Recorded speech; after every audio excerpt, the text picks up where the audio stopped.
Imagine that your retirement lasts for 30 years. On average, in 2/3 of scenarios, you're more likely to finish with quintuple your starting wealth than to finish with less than your starting wealth if you invested consistently during your working years. I'm guessing you've never heard that stat mentioned in any articles that you've read about money management in retirement. Welcome back to Financially Well, the finance podcast for millennials.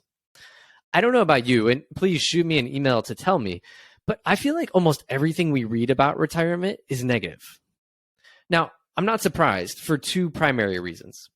First, according to the Aspen Institute, as of 2019, 10.4% of US households, or about 13 million people, had a negative net worth. And the median net worth in 2019 across all ages was less than $122,000. Many Americans truly face a current or future retirement crisis in which they may need to work much longer than they would like or are able. There's also a second reason why I believe we only hear retirement-related fear-mongering. Retirement, specifically financial planning for that stage of life, is full of uncertainty. Most Financially Well listeners and its host have decades until we retire. So we may not know yet what we want retirement to look like. We also may not want to prioritize saving for such a distant purpose right now. So many institutions, such as the government and maybe even your parents, resort to creating a lot of fear around your money management in retirement. Rather than emphasizing the freedom and opportunities that investing for your future may create, they essentially try to scare you into saving. Today, I want to offer an alternative perspective. I want to give you a break from worrying about retirement for once. Now, I want to say up front that the data on which I'll focus won't apply to everyone's unique financial circumstances. But almost all millennials share one common trait. We still have the benefit of time when it comes to investing. Even if you don't have much invested in retirement accounts right now, you're young enough to still take advantage of compounding growth in the stock market. But at some point in the future, no matter the specific dollar amounts that pertain to your life, you'll need to take a leap of faith. You'll need to trust that you've saved enough for retirement. And you'll need to feel confident that money management in retirement won't make your life miserable. This all sounds reasonably straightforward, right? You just look up your account balances, run some calculations, and there's your answer. No? That's possible, but that's not what will happen for most people. Instead, as the popular finance blogger Mr. Money Mustache writes, here's what you'll say. I think I'm close to having enough money to jump into retirement, but not quite. So I'm just working one more year and starting one more side hustle and buckling down extra hard to be more certain. He then adds, it sounds rational, right? After all, you can never be too careful, as the saying goes. But the problem is that these people keep repeating the mantra regardless of how much money they have and regardless of their actual living expenses. No matter how bright their financial picture is, they always find a way to undervalue their savings and overestimate their future expenses, just in case of the unexpected. This raises an important question. How should you actually value your savings and estimate your future expenses? The millennial parents I work with regularly ask me, so how much do I need to retire? And these days, there's no shortage of financial software that can run complex projections about your financial future. But a lot of assumptions drive the outcomes that those fintech software solutions produce. And many of those assumptions can turn out to be wildly inaccurate in the future. Instead, the most straightforward way to estimate what you'll need in retirement relies on something called the 4% rule. Christine Benz, who is Morningstar's director of personal finance, recently wrote about the 4% rule. And she wrote, a 4% starting withdrawal rate with annual 3% inflation adjustments to that initial dollar amount is often cited as a safe withdrawal system for new retirees. A financial planner named Bill Bengen first demonstrated in 1994 that such a system had succeeded over most 30-year periods in modern market history. And in the nearly 30-year time period since Bengen's research, a 4% starting withdrawal rate would have been too modest. And the reason that a 4% withdrawal rate may be too conservative is that, as financial planner Michael Kitces adds, the 4% rule is built for environments that have horrible returns in the first part of retirement. So, in other words, if you retire at some point in the future with a $1 million investment portfolio, first, congratulations, but you should be able to withdraw $40,000 during your first year of retirement. And then in your second year, you can withdraw $41,200, which includes that inflation adjustment. And you should be able to continue this same pattern for at least 30 years without running out of money. Even if the simplicity and logic of the 4% rule resonates with you, you may still have a particular nagging doubt. The success of the 4% rule ties in directly with your retirement spending, right? And how can you possibly feel assured now in your 30s and 40s that your spending habits and preferences will align with the 4% rules framework in the future? Well, you're in luck. We have reliable data to address that question too.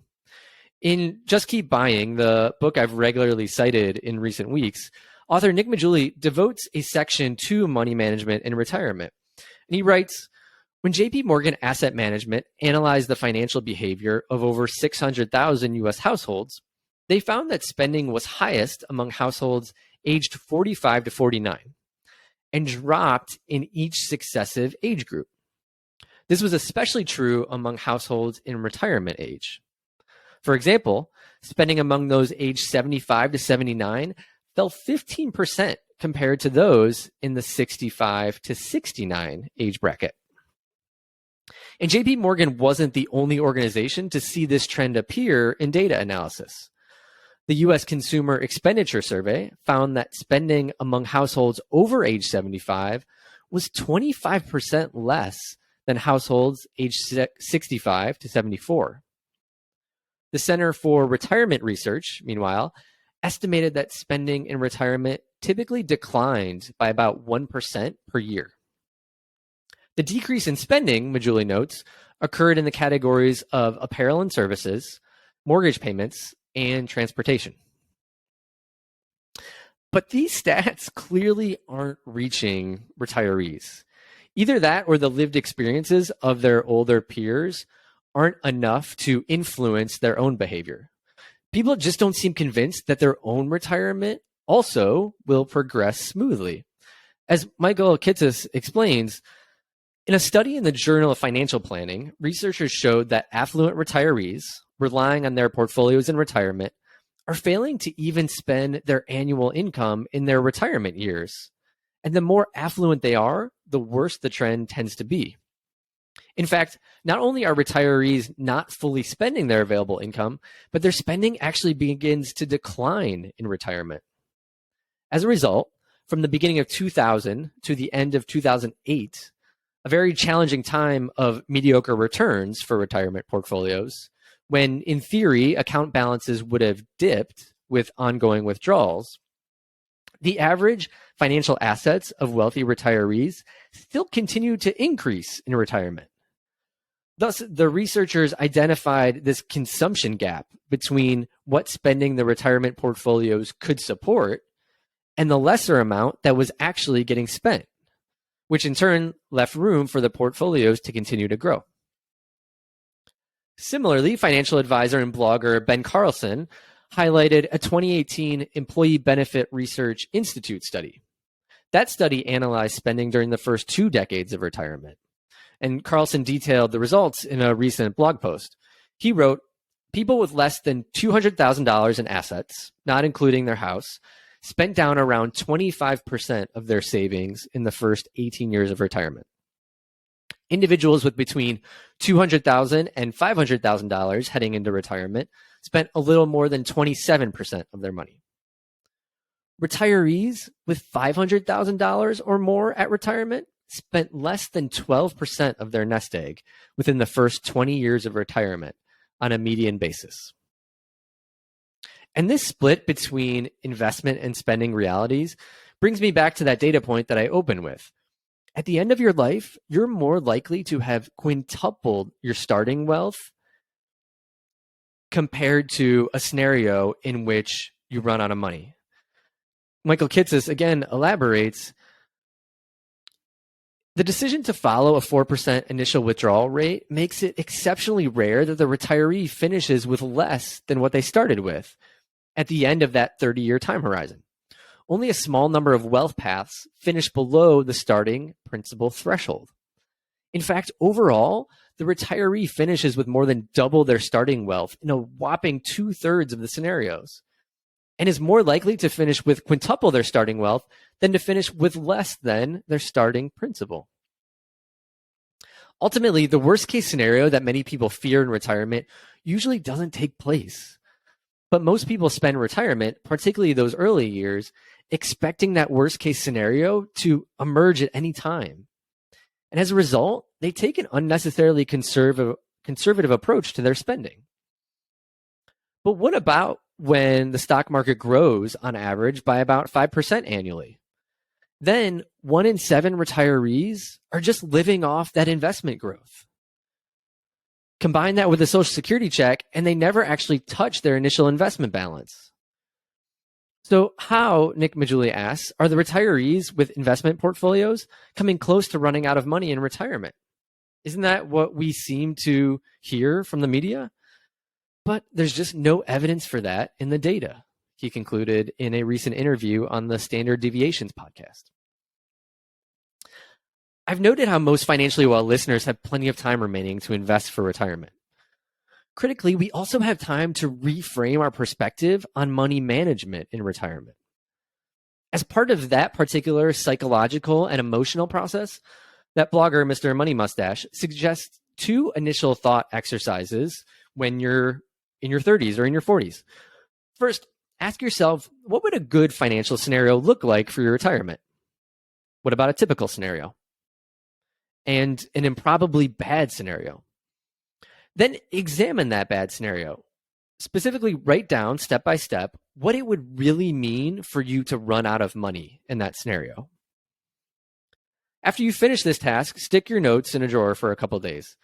And when you come back to it after a brief break, you'll hopefully notice how unrealistic that situation in which you run out of money actually is.